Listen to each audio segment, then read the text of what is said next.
রাতের জয়নুল আবেদীন পার্ক যেন এক স্বপ্নময় রাজ্য।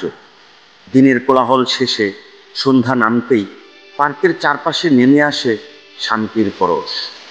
আলো আঁধারির মাঝে সজ্জিত ঝর্ণাগুলো রঙিন আলোয় ঝলমল হয়ে ওঠে। হাঁটা চলার পথগুলো আলোকিত হয়ে যেন এক মোহনীয় পরিবেশ সৃষ্টি করে। বাতাসে ভেসে আসে ফুলের মিষ্টি সুবাস, আর চারপাশে শোনা যায় ঝিঝি পোকার এক টানা শব্দ।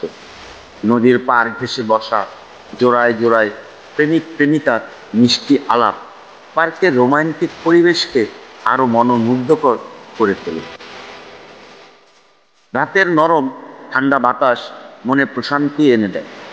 দূরে ব্রহ্মপুত্র নদীর জলরাশিতে চাঁদের আলো প্রতিফলিত হয়ে সোনালি রেখা আঁকে। মাঝে মাঝে শোনা যায় নৌকার বৈঠার শব্দ। নিরাপত্তার জন্য টহলরত পুলিশ সদস্যরা নিশ্চিন্তে ঘোরার সুযোগ করে দেন দর্শনার্থীদের।